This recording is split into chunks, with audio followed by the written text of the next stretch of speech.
Well, good evening. I'm Brian Reagan, and this is Tyler Kelly. And now it feels more like nighttime.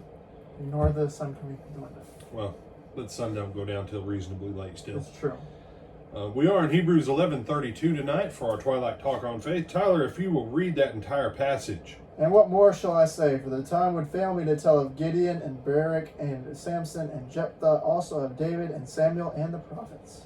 Now, that is an interesting group right there. It is an interesting group.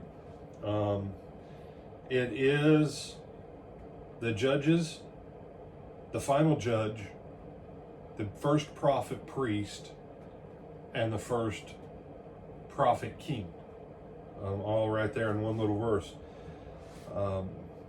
But you remember what I've been saying is that, I said it earlier in one of today's videos,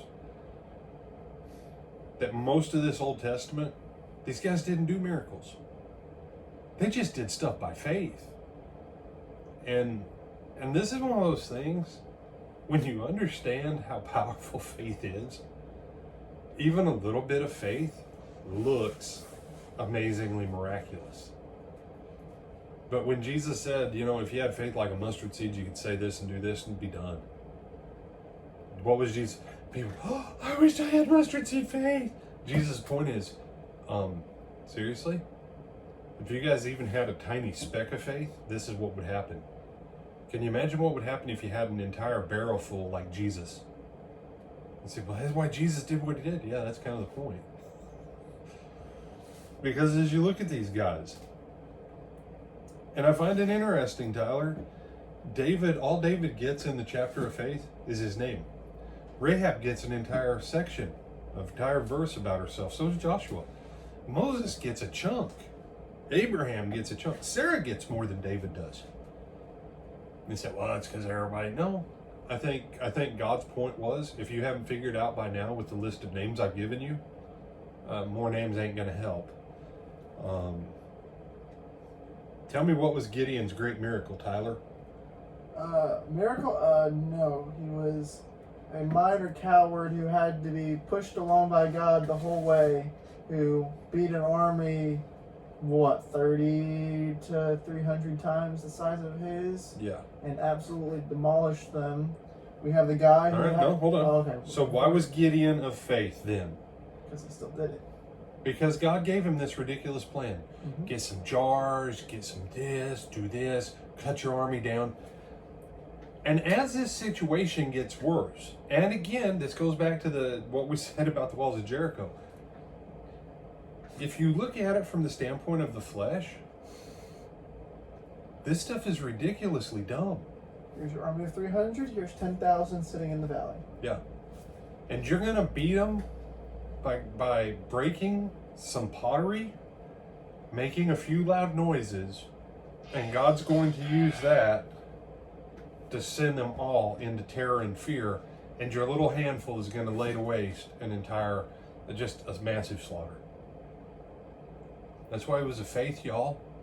Even though, logically, it didn't make a lot of sense. Gideon was like, well, you did the whole thing with the fleece and all that, and the whole axe head thing. All right, you answered my prayer, so I'm going to go on ahead and roll with what you got, even though it doesn't make a lot of sense. That was faith.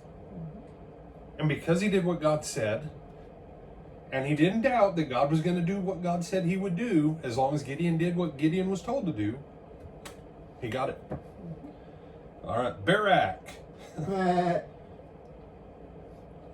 Read Barak. This guy wouldn't go to battle without Deborah. And Deborah's like, you do know if I go to battle with you, they're going to sing the song about me, not about you. And he's like, yeah, but, just come with me, because I know if you're with me, then the Lord's on my side, and it's all good because you're the main judge lady.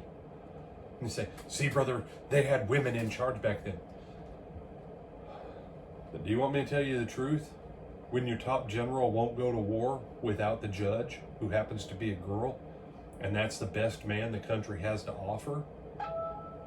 I'm not saying bad things about women,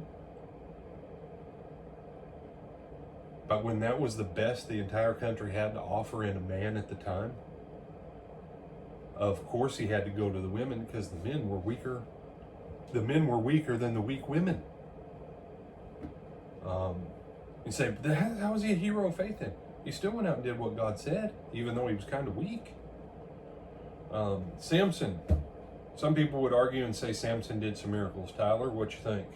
No, God gave him his strength or whatever. It wasn't really a miracle, all the stuff he did, because it wasn't his choice or him doing it. It was all what God gave him to begin with.